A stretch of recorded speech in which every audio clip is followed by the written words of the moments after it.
Alô, querido ouvinte, saudações fraternais, muito bom podermos mais uma vez meditar sobre um tema bíblico. Você já passou alguma vez na sua vida por uma situação em que estava se sentindo distante de Deus? Aparentemente Deus não estava respondendo às suas orações. O nosso tema hoje é o silêncio de Deus. Por que Deus não responde à minha oração? Por que eu não sinto a presença dele na minha vida?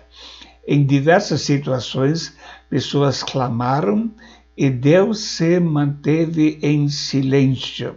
Isso pode colocar a pessoa num estado de angústia. Muitas vezes isso acontece justamente em épocas difíceis, épocas de muitos conflitos na vida da pessoa.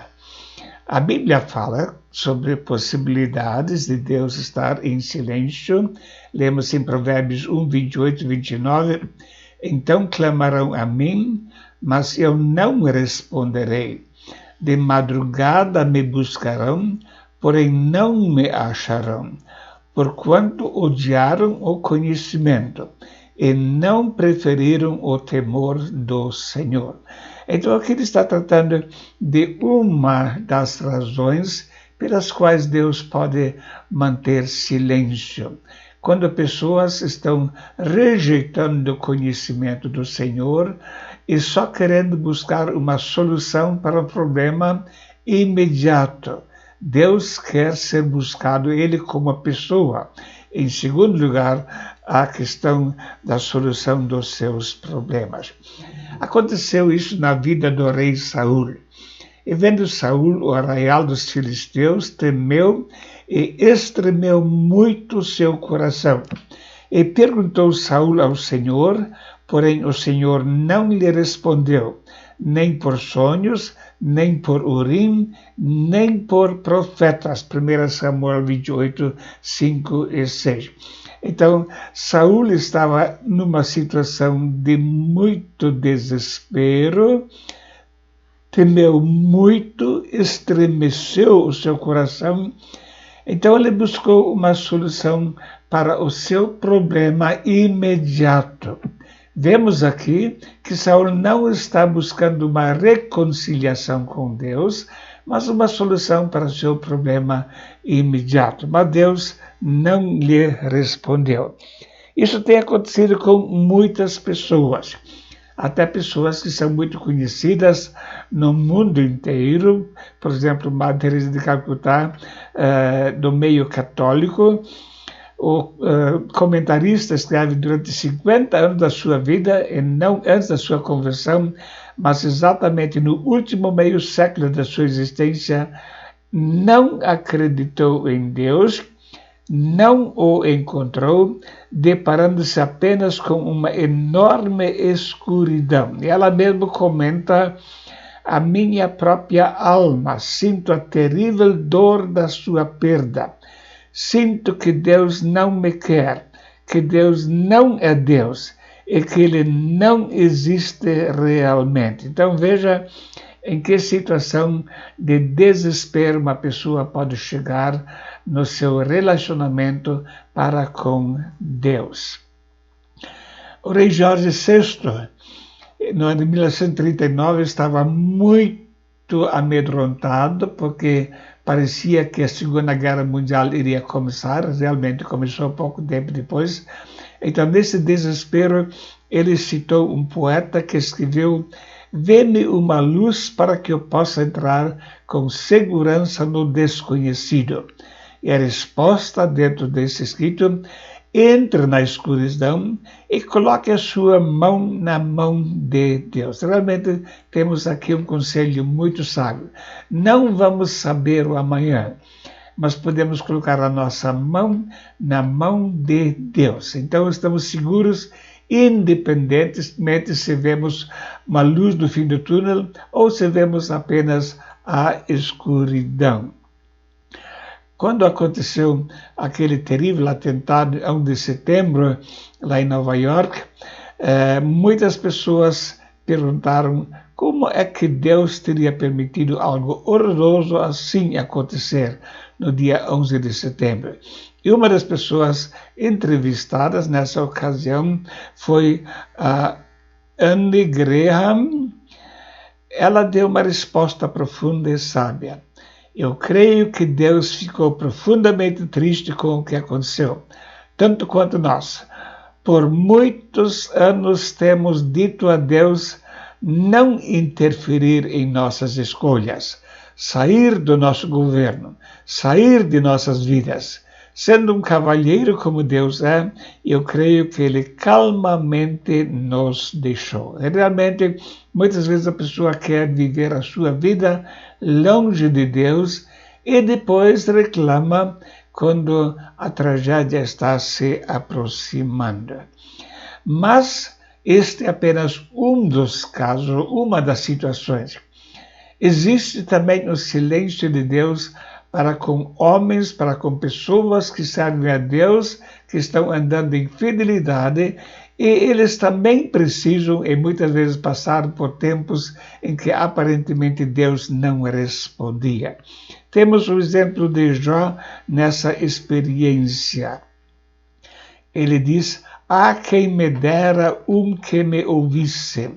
Eis que o meu desejo é que o Todo-Poderoso me responda e que o meu adversário escreva um livro." Então ele estava orando e aparentemente Deus não estava respondendo. Ele continua: "Clamo a ti, porém tu não me respondes. Estou em pé, porém para mim não atenta." Jó 30, verso 20. Então Jó era um homem íntegro, temente a Deus, que se desviava do mal, era um homem exemplar, mas ele passou por tempos de escuridão no sentido de saber o que está realmente acontecendo. Por que Deus não me responde? E 16 vezes ele pergunta: por quê? Por quê? Por quê? E a resposta de Deus, um silêncio total. Simplesmente não respondeu. Já expôs a sua queixa 34 vezes. A resposta, o silêncio total de Deus. Sim, homens de Deus, pessoas de Deus, às vezes podem passar por grandes crises e dificuldades, clamar e não entender por que Deus não me responde. Isso pode causar uma agonia, uma angústia muito profunda na vida delas. Jeremias experimentou o silêncio de Deus. Ele diz: ainda quando clamo e grito, ele exclui a minha oração. Lamentações, capítulo 3, verso 8. Então, mesmo quando gritava, ele estava tendo essa sensação: Deus não ouve a minha oração. Apesar de ter sido chamado por Deus para ser profeta, apesar de tentar negar essa missão, e Deus praticamente o forçou: você vai ser profeta, eu designei você já antes do nascimento. E quando veio então esse tempo difícil, ele disse: estou gritando e Deus não está respondendo. Abacuque passou por uma situação de silêncio de Deus. Até quando, Senhor, clamarei eu, e tu não me escutarás? Gritar-te em violência e não salvarás. Abacuque 1:2.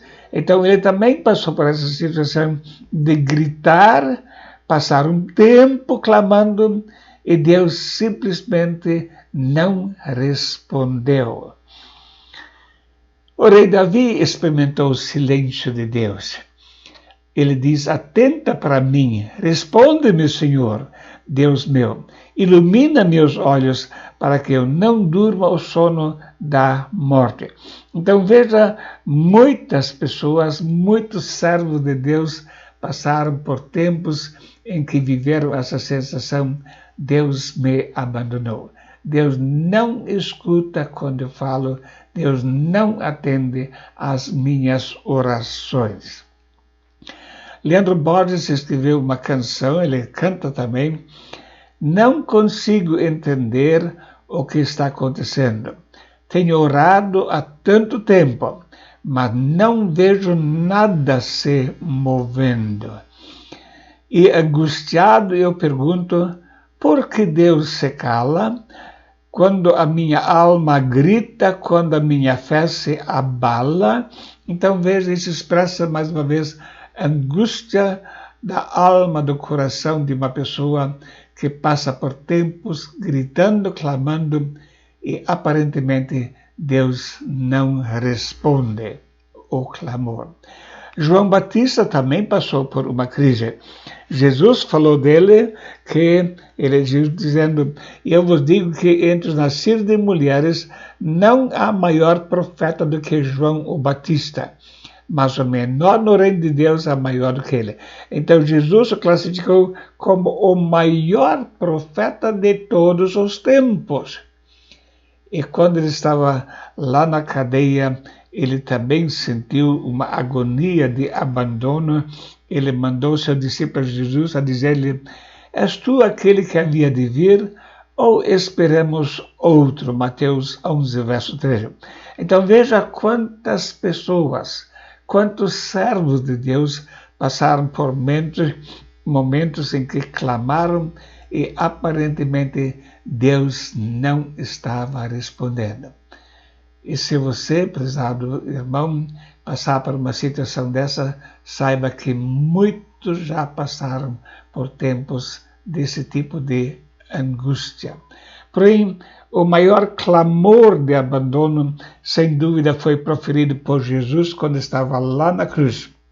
Deus meu, por que me desamparaste? E sabemos que Jesus foi naquele momento desamparado pelo Pai por causa do nosso pecado. Então é uma realidade que o próprio Filho de Deus também passou por uma situação desse tipo assim. Quais são as reações da pessoa quando se sente abandonada por Deus? Quando a pessoa está desesperadamente querendo uma resposta. Veja aqui o que o salmista expressa. Desperta, porque dormes, Senhor. Acorda, não nos rejeites para sempre. Porque escondes a tua face e te esqueces da nossa miséria e da nossa opressão. O salmista, nesse momento, tinha a impressão, Deus está dormindo. Estava gritando, acorda, Deus, desperta. Será que o Senhor não está vendo a nossa miséria? E pode surgir, às vezes, uma sensação, um sentimento de descontentamento total para com Deus. Uma pessoa até pode chegar, às vezes, a sentir raiva de Deus, porque Deus não está atendendo às orações, às súplicas que a pessoa está fazendo. Lemos a respeito de Jó, respondeu porém Jó dizendo, ainda hoje a minha queixa está em amargura, a minha mão pesa sobre meu gemido. Ah, se eu soubesse onde eu poderia achar, então me chegaria ao seu tribunal. Jó 23, 1 a 3. Há pessoas que estão desafiando a Deus para o confronto. Vamos ver quem tem razão. Será que eu não tenho razão? Será que eu não tenho suficientes argumentos para provar que Deus está errado?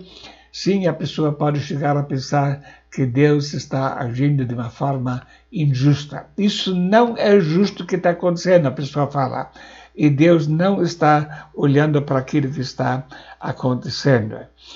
Ou a pessoa pode pensar em abandonar o seu ministério, trabalhar para Deus, sem aparente sucesso e constantes conflitos, pode levar a pessoa a pensar, não, eu realmente não sou chamado, isso não é meu serviço, eu vou abandonar o ministério. Então disse eu, não me lembrarei dele e não falarei mais do seu nome.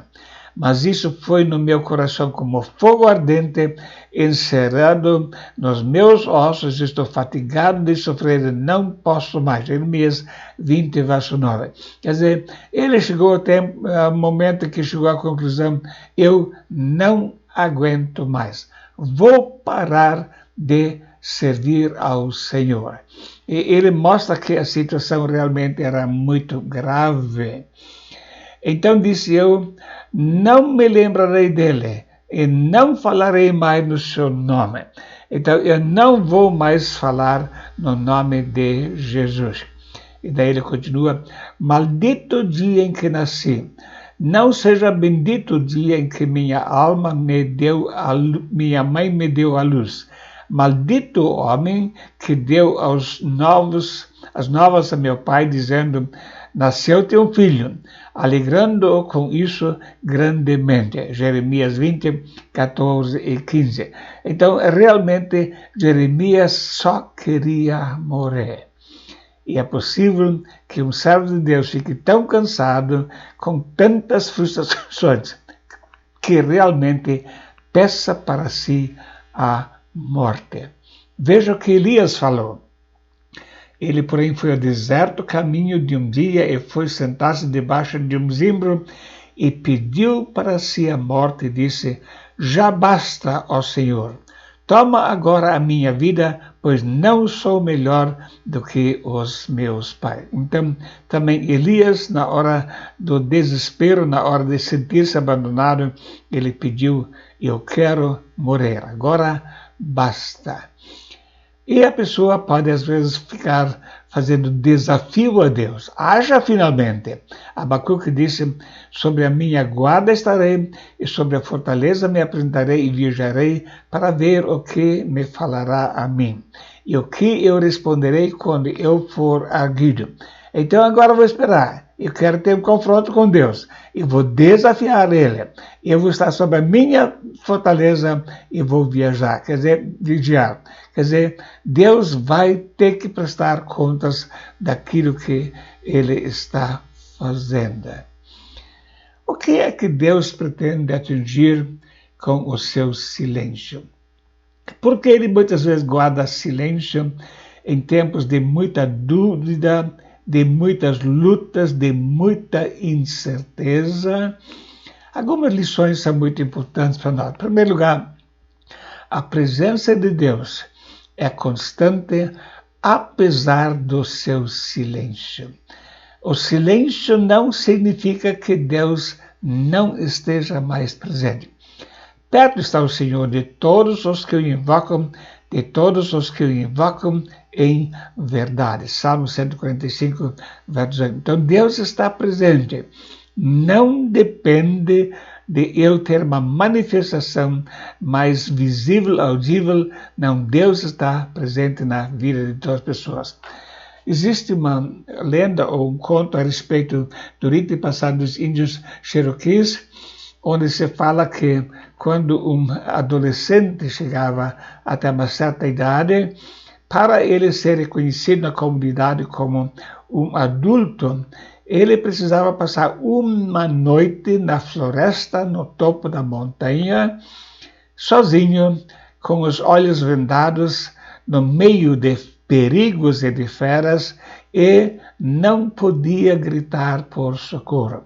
Então o pai o levava para lá, e o pai disse, agora, filho, para você ser homem, você vai ficar quieto a noite toda, até o sol raiar, vendava os olhos dele, e você fica bem quieto sozinho, e depois, então, eu vou estar presente amanhã novamente. E se o filho gritasse ou arrancasse a venda, era sinal de que ainda não era maduro para ser considerado adulto. O rapaz ficava a noite toda lá, ouvindo gritos de animais ferozes, assim por diante, e quando finalmente percebia que a luz do sol já tinha raiado, ele tirava a venda e via que o pai estava sentado bem ao lado dele. O pai tinha ficado presente a noite toda, mas o filho não podia saber isso. Deus, às vezes, nos faz ficar uma noite de trevas, mas está sentado bem ao nosso lado, mesmo que nós não percebemos a sua presença. Deus quer nos ensinar a andar por fé, sem ver.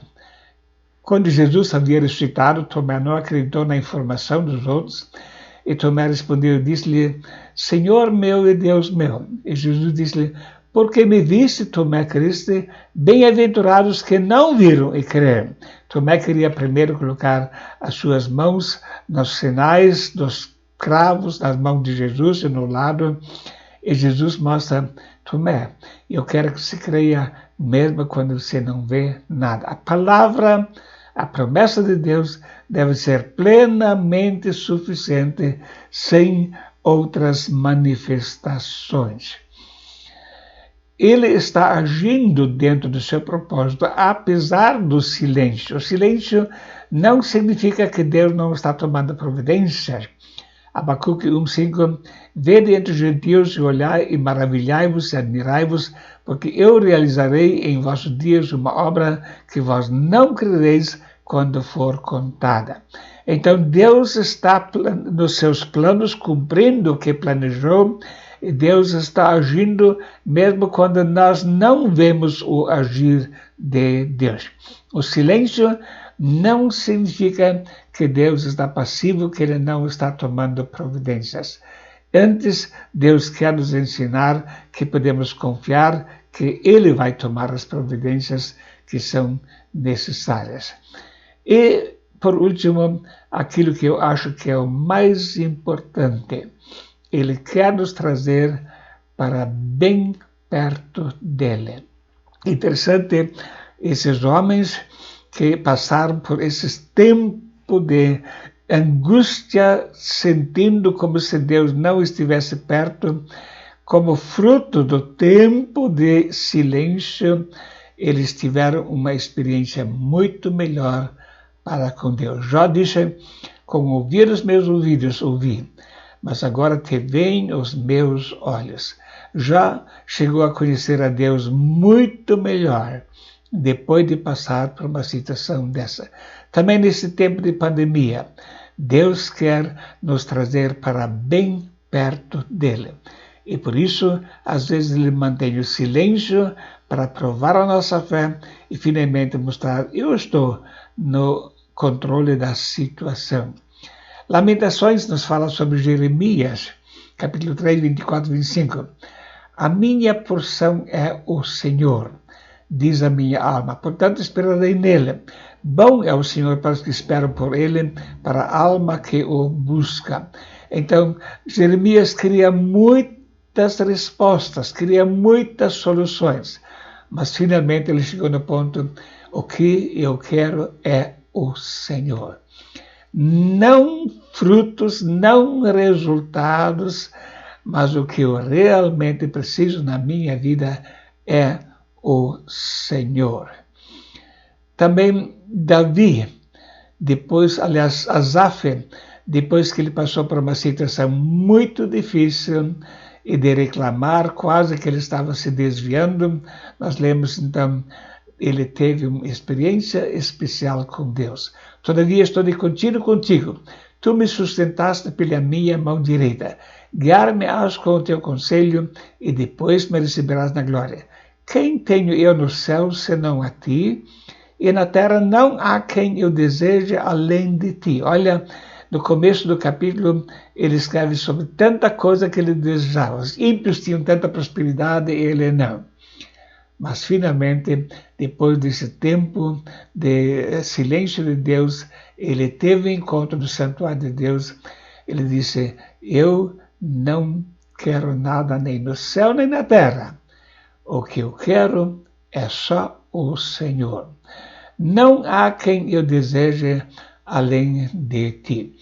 Sim, Deus quer nos mostrar que Ele é mais importante e que Ele realmente é tudo que nós precisamos na nossa vida.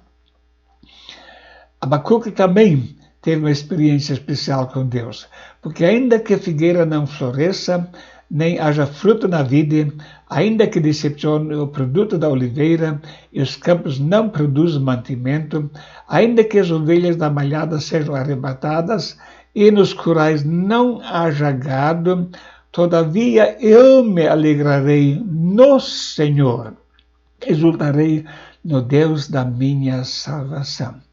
Prezado ouvinte, como é que nós reagimos quando falta tanta coisa? Emprego, saúde e assim por diante. Abacuque queria muita coisa, mas no fim do seu livro ele chega a essa conclusão: eu me alegrarei no Senhor. Mesmo quando todo o resto falta, quando Deus permite que tudo me seja tirado, não saiba mais nada, eu vou estar contente com o Senhor. Sabemos nos alegrar, mesmo quando muita coisa falta na nossa vida, sentimos desejo de muitas coisas e essas não aparecem, e Deus aparentemente não responde à oração. Deus quer nos levar nesse ponto que nós sabemos nos alegrar no Senhor, mesmo nas piores situações. Não são as circunstâncias que devem determinar a nossa alegria, mas é o Senhor na nossa vida. Estou eu satisfeito tendo Deus na minha vida? No silêncio de Deus, devemos aprender que Ele é mais importante do que as circunstâncias. E mesmo quando as circunstâncias são totalmente desfavoráveis, tendo Deus, temos todo motivo de nos alegrar. No silêncio de Deus, devemos aprender a andar por fé nas suas promessas. Ele é tudo por nós. Espero que também nesse tempo de pandemia, com muitas perdas, possamos aprender essas lições, que Deus está realmente no controle, mesmo em silêncio Ele está agindo, Ele não está longe, mas o que realmente é importante é Deus na nossa vida. Salmo 13, versos 5 e 6, ele começou a falar sobre reclamações de Deus contra Deus, mas no fim do capítulo ele diz: no tocante a mim, confio na tua graça, regozije-se o meu coração na tua salvação, cantarei ao Senhor, porquanto me tem feito muito bem. Então ele também chegou de uma situação de angústia, de desespero, e no Salmo 13 ele descreve esse desespero. Finalmente, eu vou cantar ao Senhor, que é importante para a minha vida, é realmente Deus na minha vida. Temos esse hino que gostamos de cantar: mais perto quero estar, meu Deus, de ti. Ainda que seja a dor que me una a ti, sempre hei de suplicar, mais perto quero estar, mais perto quero estar, meu Deus, de ti. Que nós possamos cantar esse hino de todo o coração, e que esse seja o nosso principal alvo também nesse tempo difícil. Eu quero chegar mais perto de Deus.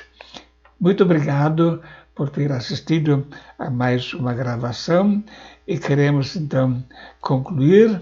O endereço para contato é esse Peter Unruh 2018@gmail.com. Qualquer pessoa que quiser escrever será muito bem-vindo. Terei prazer em ler e responder aos seus contatos. E agora, que Deus nos abençoe ricamente. Muito obrigado e um bom dia.